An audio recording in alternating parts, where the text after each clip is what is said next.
There's a couple of things that keep me up at night. And one of those things that I constantly think about is when the next bull run comes, will I have the ability to sell when I say I'm going to sell, or will I be a bag holder? And the second thing that keeps me up is for the Bitcoin network, how strong is it and will it last moving forward as all these things that come about as far as the Bitcoin halving? And that's what we're going to talk about today. So the first thing, there was a piece, an article that was circulating a couple of days ago, which talked about how Bitcoin miners need Bitcoin price to be over, really, let's just put 100K. 100K by the halving. This is analysis that was done. And for this piece, I'm just going to tell you right now, before everybody starts shouting at the screen and say, no, that's not correct. It's like way less. You're right, it is way less. So we'll get into that, which is this. So when I saw this, kind of concerning, and it's an interesting article, and it kind of gets convoluted with the stock price of different Bitcoin mining operations like Riot, Marathon, Iris, CleanSpark, Bitfarms, and Hut 8. And they started talking about the profitability of those said companies and how they needed to be X amount of dollars. And really what it comes down to is I really don't care so much about those companies if they do well or if they don't do well. I have bought stock a little bit in Mara and Riot, but that's it. This isn't like a major part of my portfolio. So I really am not concerned so much if these companies do great, fantastic, or not. What I care about is what the price is going to be at the Bitcoin halving. Let's just be honest. So this was a recent report by Seeking Alpha. And it talks about how despite Riot being expected to triple its mining capacity in 2024, they're still going to have to raise the expectations or the price to be almost 100K for them to be profitable. A big increase in Bitcoin's price will therefore be required for miners to remain profitable at today's hash rate levels. And it goes over a bunch of different studies and things like that. And we'll get into the hash rate and the Poel multiple and the hash ribbons and things like that in a second. The report concludes that nearly $100,000 could be required for miners to actually be profitable. Unless Bitcoin outperforms our Bitcoin thesis, we don't see any way where the Bitcoin sector can come out unscathed, even with Riot's ambitious 35 exahashes. Our model suggests that Bitcoin needs to trade above 98,000 to justify Riot's current valuation or post-halving. I thought it was pretty interesting. There's a couple of things that you have to know about the hash rate and Bitcoin miners. First of all, I am not a Bitcoin miner. And if you are into Bitcoin mining, my hat is off to you, because that is a very difficult industry to be profitable, especially for the small guy. So if you're doing that, more power to you. It's not in my wheelhouse. But from what I gather, so the hash rate, the Bitcoin hash rate itself, it's just computational power. And of course, as more Bitcoin miners come onto the network, you need more computational power to be able to solve those mathematical problems, to be able to mine that said Bitcoin. And of course, when the Bitcoin halving comes, your efforts are going to be slashed in half, essentially. That's just the way that the Bitcoin platform has worked since 2009. 2008 is when the paper was written. 2009 was the first Genesis block. So if we can see here, as the hash rate starts to go up, then of course the reason for that is people are like, hey, the price is going up. I should probably get into Bitcoin mining, right? And everybody's having a great time until there's too many miners and it's just not as profitable and people got to shut their rigs off. That's just how it goes. So it's like a really beautiful dance. At some point you have to, the smaller guy, or sometimes even the big guy, will have to shut off their operations. And the people that they can just stick around do pretty well. But again, they have to upgrade all those mining rigs. They have to pay for all that electricity to actually be profitable moving forward. And we can see that over time. It's just been up and to the right, except for right around May 14, 2021. Everybody just started to apparently take a bunch of profits, and then down it goes, and we had a big problem. But again, recourse is not a big deal. So when you're taking a look at what's happening in the system, there is this great website, lookintabitcoin.com. There's a link in the description, 100% free. You can find all these different charts, really great stuff. Another thing that I take a look at is the hash ribbons indicator. And this is just taking a look at the 30-day moving average versus the 60-day exponential moving average as it relates to the hash rate of the Bitcoin mining operation. And we can just see that here, once we get into this pink zone, that's when you see miner capitulation. Because they're like, look, the price itself is not sustainable to me. I have to turn off my rigs, then off I go. So even in this document, they say, well, it has to be 98,000 to justify the current valuation. It's not so much about, from what it looks like, it's not so much about the valuation of Bitcoin itself, but the company itself. So there's this piece. So if you want to take a look at when miners are capitulating, just take a look at the hash ribbons indicator. It's free, very simple. Once we get into the pink, they're capitulating. Once we go into this light pink, they're starting to go, okay, well, things are getting better. I'm going to turn things off. And then when it gets into the white, then things are going, high speed. And this has worked pretty well up until 2021, quite honestly. And we can just see that here, that of course the price goes down, they're capitulating, okay, and then as things start to improve, not a bad buy indicator. Same thing happened over here and here, light pink, price goes up, everybody's happy, right? So this would be like the perfect thing. The problem with indicators is you need a bunch of them to verify whatever your thesis is. So we can see over here, it didn't work so hot because in April 23rd, 2021, here's where things get a little goofy. So you got this dark part, you're like, okay, they're capitulating. And then when it goes into the light pink, they're like, oh, they're turning things back on, but it just fell down even more. And then of course it went right back to capitulation. I'm like, okay, it's going to fall down even more. And it did. Then when it gets over here, you buy. So worked out okay. Over here, you can see the same thing. Capitulation, when it gets to the light pink, they're coming out of it, but it didn't. Went back right back to capitulation.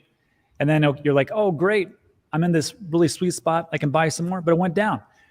Over the long haul, things that work out pretty well. So that's the hash ribbons indicator. You can take a look at it, take it with a grain of salt, and pair it up with other different indicators like the Puel multiple. This is one of the things that I'm using right now for when we get into 2024 and 2025 for the time of when I believe I will sell 80% of all of my crypto. All of it. 80% at least. And we can see right here, this is just it's calculated the daily issuance value of a Bitcoin divided by the 365-day moving average. And I like simple things. I'm a simpleton. So makes it very simple for me. So when we're having the Puel multiple, the daily issuance, which is what the miners are actually producing, we're going to see that in these times when things get into the red, things are way overheated, and you might want to think about selling. And then inversely, when it gets in the green area, this is not a bad time to buy. Wouldn't this be sweet? Buying Bitcoin at $4,100, $3,700, $3,200, and then kind of going around this range, which is quite boring, which is what we're doing right now, are we not? Very boring, slow sideways action. People are falling asleep at the wheel. That's fine. That's fine. Because I will be there in the bull run. Anyhow, gets out of this green territory, and then you just kind of wait for things to go up. Maybe you take some profits along there. It's up to you. I'm not your dad, not a financial advisor. I'm just kind of play this channel. Again, when you take a look at these indicators, you can see yourself, okay, this is not a bad deal. And then lastly, this was a tweet out from Adam Back, one of the crypto OGs, Bitcoin OGs, I should say, not crypto OGs. This guy is not, Adam is not, he's not suffer altcoins. And he states this: miners need 98K or won't break even. Well, if hash rates rise at 6.3% a month, like January through July 2023, hash rate in April 2024 will be 633 exahashes. Blah, blah, blah, blah. Operation will be 58K break even. And then he goes about and says, things can be more efficient. So that 58K number could be it. But he goes, but I don't believe it's 98K or 100K. So when we're taking a look at this and people are flipping out about, oh my God, it's going to be $100,000 and it's going to take so much. Even if it does happen like that, well, that just means that a lot of the little guy, a lot of those Bitcoin miners that are out there that are struggling against the big guys, they'll shut off. The big guys will take a little more profitability because they don't have to have so much hash rate power, and they'll clean up. Unfortunately, that is where we're at in that state. So let me know what you think about that piece. Now there was this secondary, this price action, 2024. As you know, I believe in the 4-year cycles. I believe that our all-time highs are going to hit in 2025. But I also know this one big glaring fact, which is that I'm not perfect and I have gotten things wrong in the past. So what I worry about is, what if these all-time highs come at 2024 And I had this chunk in my head going, okay, it's got to be 2025. It's got to be 2025. That's not the way to play this game, in my humble opinion. Again, indicators. And if you're looking at things to take a look at, there's a video I did. There's a link in the description. Why I'm selling 80%, the different indicators I'm looking at. Check that video out. So this is pretty interesting if we're taking a look at historically. And this was a report from Matrixport. And I linked this in the description. Whoops. I linked this in the description. You can check out the report as it says right here. But it states, Matrix on target, prepare for the soaring 2024 year-end Bitcoin target of $125,000. I don't believe it's going to hit that. The Bitcoin halvings in April, I hope it does, but I don't think it's going to hit that. But I could see 50, 60K. But 125,000, I don't know. This describes how Bitcoin could reach 45,000 by year-end this year and 125,000 by the end of 2024. Okay, great. I like to talk about it because it gives a little hopium and people like that stuff. However, this is where it gets good for me. On June 22nd, Bitcoin made a new one-year high. June 22nd, 2023, Bitcoin made a new one-year high, looking at year over year. This signal has historically indicated the end of bear markets and the start of new crypto bull markets. So I would just want to ask everybody right now, if you could do me a favor. In the comment section right now, tell me if we're in a bull market, if you feel like we're in a bull market, because I get varying opinions of exactly where we're at, if it's bull or bear. I think it's a little bit of a bullishness, but I could be wrong. So with this one, previous occurrences took place in August 2012, December 2015, May 2019, and August 2020, with the actual bull markets materializing in 13, 17, and 21. One thing you'll notice is this. December 2015, when was the next all-time high for Bitcoin? 2 years later, right? December 2015 to December 2017. Hit around $19,900 some dollars. May 2019 to roughly May 2021. Roughly an all-time high. In April, it was 63,000. Okay, in November, you got me, 67,000. And then August 2020, well, that was a little bit more. That was a little bit more than a year, but it wasn't 2 years for the all-time high in November. This signal has been triggered 4 times, and in all four cases, the bull market fully unfolded within 12 to 18 months. If history's any guide, there's now a 100% probability that by the end of 2024, Bitcoin will experience another massive bull market with a price target of 125K. So look, if that comes true, great. I think we're all going to have a good time. I would stress everybody to watch that video about the indicators I'm looking at to make sure that we hit those time frames. But there is something I need to talk about, especially if you're new, which I think most of you here are kind of grizzled veterans. So you know what I'm going to say, which is this: nothing goes straight up. But if we take a look historically, going back to 2015, it did do pretty darn well. December 2015, right? We're at Bitcoin at $390. And it was just kind of like a straight line up. I mean, you could have done no wrong in 2015 to 2016. Maybe a little dips here and there, little dips, but not like what we feel nowadays. 2000, a little bit here, and then up you go. But at this point, things get overheated. But what about the next one in 2018 or 2019? So if we get here of May of 2019, things go up, everybody feeling pretty good, up some more. And then we get this kind of choppiness sideways, boring, a little bit down, a little bit sideways. So just remember that it's going to be like this for a while until halving and beyond. And you could see your portfolio go down massively, like in this one. I don't know if it's massively. I think, correct me if I'm wrong, but wasn't it March 2020 when we had that thing called the pandemic, the coronavirus? It went from 10,000, it dropped like 50%, but it still did pretty good. And moving forward. And then, of course, we take a look moving forward into August 2020, that next timepiece, they said, you did pretty darn well just doing this, investing into Bitcoin with some volatility moving forward. So again, I think these are the times to accumulate. I am personally hoping that during these times, it doesn't start to go up like a rocket ship. I'm actually kind of hoping for a little bit sideways action, because I think in the long run, in 2024, 2025, I think we'll all do pretty well. But these are the things that keep me up at night. Will I be able to sell? Let me know what you think about that in the comment section. And then lastly, let's talk about X, Twitter X, and Dogecoin. My new favorite thing to talk about.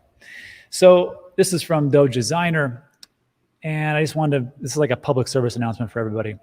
There's been a lot of scams, which there's always scams in crypto, but I need everybody to be aware that Twitter, which is now called X, is not putting out its own crypto coin. There is no X coin. There's no X coin that's going to be done by Twitter. It's not happening. So just be aware of that. And Doge says, Elon Musk never launched a crypto token. Be careful of such articles. And Elon Musk himself says, yes, and we never will, meaning we will never put out our own crypto and digital asset. I'm like, huh, well, that's okay. They do have bigger plans, though. I just saw there was a piece that they're going to start up streaming services, which will be a little bit higher in HD instead of what they have right now. They also have plans for an in-app trading platform. And if you remember, about a year ago or so, they partnered up with Robinhood to offer that. Didn't materialize too much, but it looks like they're going to do that. And this is something that Elon had talked about before. And look, I'm not a big Elon lover. I know some people love him and some people hate him. I'm just indifferent to him. He's just one of those guys that the things that he does in his realm, just pay attention to that, because it can do some profitability for you down the road. That's all I'll say. So if we have all these things and these big things are happening on X, and we've talked about this before, and I know people have talked about this also as well, but just remember, there's a reason why he's got the Dogecoin logo right there. And not like I'm going to talk about how great Doge is. I still think it's a meme coin. It was started off as a joke. Even the creator of Dogecoin said this is just a joke. However, things change, you know? Things change, and if Dogecoin does get integrated as some kind of tipping service, I think it could do pretty well. Do I think it goes to $2, $3? No, that's kind of crazy, but I think it can do pretty well. And as people are making, I've talked about this before, but as people have made fun about Dogecoin, I put this out. There's a link in the description. You can find this exact chart, what I'm going to show you right now. If you scroll down, all my strategies, my degen plays, my crypto exits, the exit video, 4-year cycles, DCA, and why Doge. I just want to show you this. And I want you to think about your crypto token, whatever it is. I don't know what it is. How long has it been around? How well has it done? But just so you know, Dogecoin, it was created in December 6, 2013. 2013. And it's been in like the top 30 for 10 years, for a decade. And everybody makes fun of it. But it's been around for 10 years. That's not bad. And just so you know, like, it's not just some straggler, somebody just created out of thin air. It was a fork of Lucky Coin. I know it sounds goofy, but it is. And Lucky Coin is a fork of Litecoin, and Litecoin is a fork of Bitcoin. So it has some pretty good pedigree if you're looking at it that way. And in 2014, it was ranked 16th. In 2015, it was ranked 9th. In 2016, it was ranked 6th. 2017, ranked 14th. And of course, it fluctuates. I just use the very first week of January as my base case. 2018, it fell to 29th. 2019, it went to 24. And 5th of January, you got me on this one. It did go to the 31st place. True, in 2020. 2021, it rebounded to 26. 2022 was up to number 12. And 1st of January 2023 is number 8. I think right now, correct me if I'm wrong, I know it's in the top 15, if not the top 10. So for a goofy meme coin, I got to tell you, it's doing pretty good. I don't know how your cryptos are doing, but I got to tell you, if you look back at this list, I can tell you, I don't know what the heck, Purecoin, Omni, Next, Namecoin, Quark, Megacoin. Well, I know Worldcoin. That's got to be a different one. Primecoin, Feathercoin. I don't know any of that stuff. Paycoin. Let me go down here. Sometimes this is kind of fun. What the heck? In 2020, Bitcoin Cash was ranked 5th. Litecoin was 6th. EOS was number 7 in 2020. Bitcoin Satoshi's Vision was number 9. Okay. 9 was Monero. That's a good project. Tron and Cardano, Tezos, Huobi token, Neo. So anyhow, 999 token around anything. But just take a look at that and just say to yourself, that's been around quite some time. And then also, as a little piece here, and we talked about this before, if Elon wants to use this as some kind of like tipping transaction part, if you take a look over the past, this is just a year. If you go back 3 years over at BitInfo charts, the average transaction fee, this is like at one of the peaks here in May going into June of 2023. I didn't pick the absolute peak, so it wouldn't have been fair, but the average transaction fee back in 2023, this is 2023, yeah.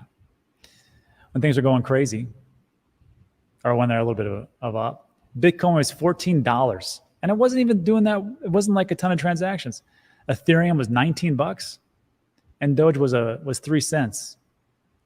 And you can see over time. You know what? Let's just take a look. Let's go over 3 years and see how it's done. Yeah, that's pretty good actually. So let's take. Okay, let's go here. This is October 15th. Let's go to November when everything was the all-time high. Not bad. Bitcoin average transaction fee was $3, $3.50. Ethereum was $48. Unbelievable. Dogecoin was 62 cents. So just so you know, like I know when this comes about, especially with if Elon wants to make this as a tipping thing and it gets mass adoption globally, I don't know if that's going to actually work out for Dogecoin unless they have something up their sleeve. I don't know why they don't use XRP or Lightning, but I'm not here to tell Elon what to do. I'm just here to kind of guesstimate what could actually happen. And then also, check this out. I thought this was also interesting. If you want to verify this, Ben's site in the Cryptoverse, link in the description, you get 10% off the first month. You can do a DCA simulation. And Ben did a video on this one, which is pretty interesting how he did it. But for this one, you can sign up and get this tool for free. And it is pretty fun to see, and you can go through all these different cryptos. And what I like about this one is as opposed to like DCACC, is that you can compare a bunch of different cryptos right in line, as many as you want to. So like this one, I'm just going to compare dollar cost averaging Dogecoin, $100 a week, to Bitcoin. And I don't want to use 2015 because that's going to be totally unfair, because Bitcoin or Dogecoin was nothing back then, and Bitcoin was doing actually pretty good. But you can see if you would have done that, you would have been at the peak. That's ridiculous. You would have had $43 million, but you would have had to invest $33,000, just so you know. But with Bitcoin, you would have had $2 million. That's not even fair. So let's just go to 2018. Let's do that. January 1st, after the big one. Okay. So if you'd done this at the all-time high, you would have had $3 million. With Bitcoin, you had 126,000, and you would invest $100 a week. You would invest $29,200 or $17,600. Now, it would only be worth $447,000 as of today, but Bitcoin would be worth $75K. So that's something to think about. All right, that's 2018, and just pay attention to the peaks here. 2018. Let's go 2019, because that same thing really. I'm not going to go over it.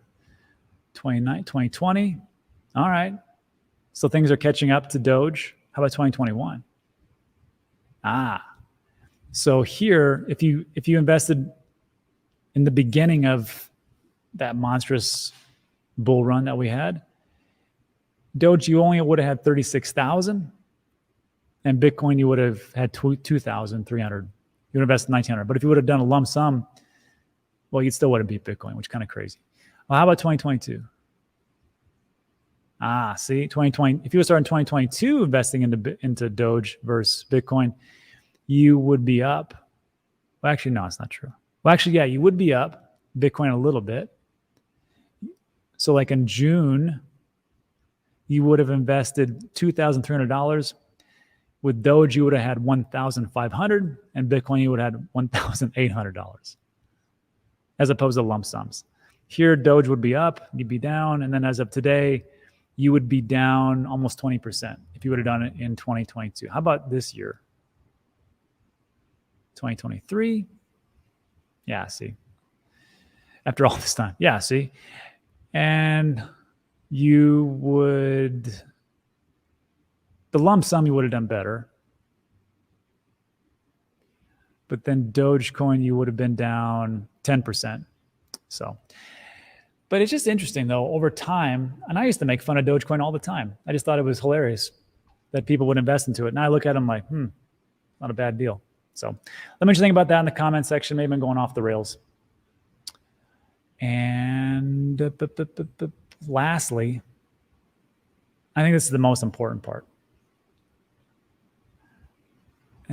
This tweet I saw, and I would ask everybody,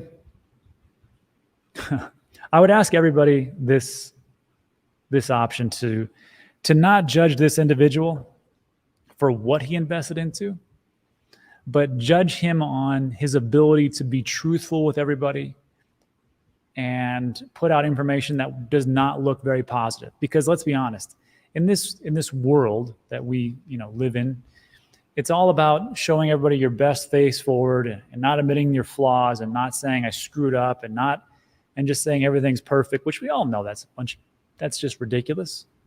We all are fighting our own internal battles. So judge this man on what he puts out and his honesty.